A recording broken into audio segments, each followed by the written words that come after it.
I am Sudhir from Bhopal. मैं आपको अपने जीवन की एक ऐसी घटना बताने जा रहा हूं जो मेरे दिल में दफन है। मैं भोपाल के एक बिजनेसमैन का बेटा था।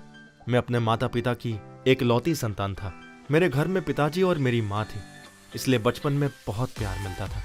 मुझे पढ़ने के लिए विदेश भेजा गया। मैं लाडला तो जरूर था, लेकिन बिगड़ैल नहीं था। मैं पढ़ाई में अव्वल दर्जे का छात्र था, लेकिन थोड़ा अय्याश भी था। मेरी कई गर्लफ्रेंड्स थी।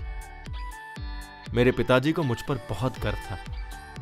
मेरी पढ़ाई पूरी हुई और मैं विदेश में ही जॉब करने लगा।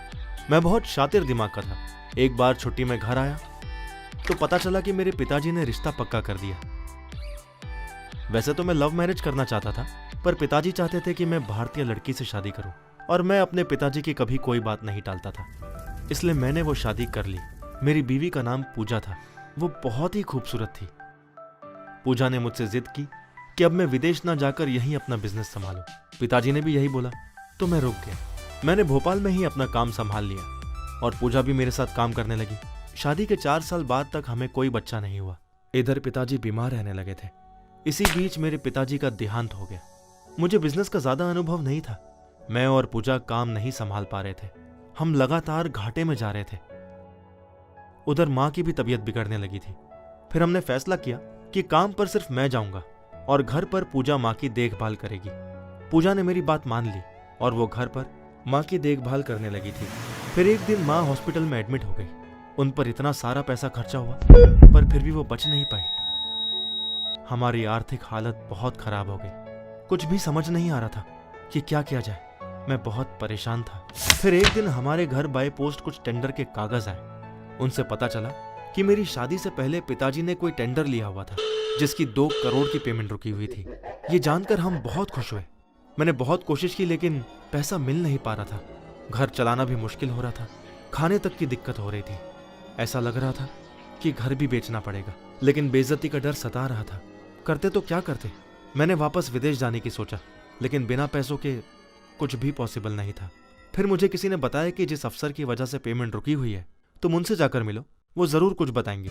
तो मैं वहां पहुंच गया और उन साहब से मिला। तो उन्होंने मुझे बहुत सारे कानूनी काम बताए और उसके बाद मैं अपने काम पर लग गया। मैंने सारे कानूनी काम खत्म किए, सारे डॉक्यूमेंट्स भी कंप्लीट कर दिए। 2 दिन बाद पैसा अकाउंट में आने ही वाला था कि उन साहब की पोस्टिंग हो गई। अब फिर मुसीबतें बढ़ गई थी। फिर 1 सप्ताह बाद ऑफिस में एक नए साहब दिखे। वो किसी से भी सीधे मुंह बात नहीं करते थे, लेकिन मैं तो अपने काम के लिए बहुत परेशान था और कैसे भी करके मुझे तो अपना काम पूरा करवाना ही था।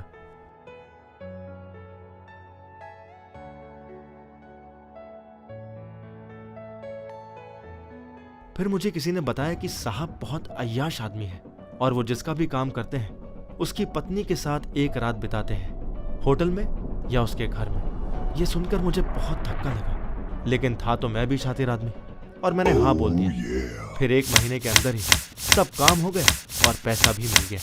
मैं आज बहुत खुश था और अपनी बीवी के लिए 10 लाख वाला उसकी पसंद का हार लिया और पहुंच गया घर। मेरी बीवी मुझे देखकर थोड़ी सी घबराई और फिर मैंने पूजा से बोला कि आंखें बंद करो, और मैंने उसको वो हार पहना दिया। पूजा आज बहुत खुश थी। पूजा ने मुझसे पूछा कि ये हार कहाँ से लिया, हमारे पास तो पैसे भी नहीं है। तो मैंने उसको बताया कि आज पिताजी वाले टेंडर की पेमेंट मिल चुकी है। वो ये सुनकर बहुत खुश हो गई और बोली कि तुमने साहब को खुश कैसे किया। तो मैंने बोला छोड़ो ना यार, ये कहानी बहुत लंबी है। लेकिन उसने जिद की तो मैंने बता दिया कि मैंने साहब के लिए एस्कॉर्ट भेज दी।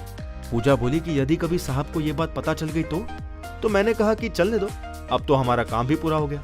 पूजा बोली कि ये सब तो ठीक है, लेकिन मैं कभी भी उनके सामने नहीं आऊंगी। मैंने बोला कि इसमें कोई डरने की बात नहीं है। फिर मैंने पूजा से तैयार होने को बोला। आज हम लोग डिस्को जा रहे थे और डिनर भी बाहर करने वाले थे। वो तैयार होने चली गई और मैं विस्की लेने चला गया। तभी मेरे घर की बेल बजी। मैंने बाहर जाकर दरवाजा खोला तो देखा कि वही सर खड़े थे। मैं हल्का सा नशे में था और उन्हें अंदर आने के लिए कह दिया। मैंने एक पैग बनाया और उनको दिया।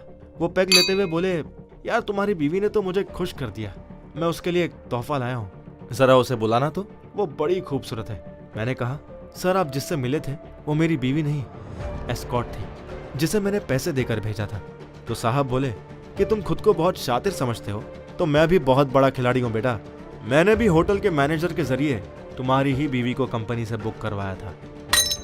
तुमने तो 2 लाख रुपए खर्च भी कर दिए, पर मैं तो मुफ्त में मजे ले गया। जानते हो, वो होटल का मालिक मैं ही हूँ। और तब तक पूजा भी बाहर आ चुकी थी और वो साहब को देखते ही हैरान हो गई। साहब ने पूजा को देखा तो उसको तोहफा थमा दिया और वो चले गए। मुझे अपने आप पर शर्म भी आ रही थी और पूजा पर गुस्सा भी। पूजा मेरे सामने रोने लगी और बोली कि मैं क्या करती, हम लोग रोड पर आने वाले थे। रोड पर शो करने से अच्छा मैंने कमरे के अंदर करना सही समझा। मानती हूँ मैंने बहुत गलत किया, लेकिन कोई और रास्ता भी तो नहीं था। मैं भी क्या कर सकता था। मैंने पूजा को माफ कर दिया और हमने कभी इस बात का जिक्र नहीं किया। और उसके बाद आज तक हमारा बिजनेस भी अच्छा चल रहा है। तो दोस्तों, कैसी लगी मेरी कहानी?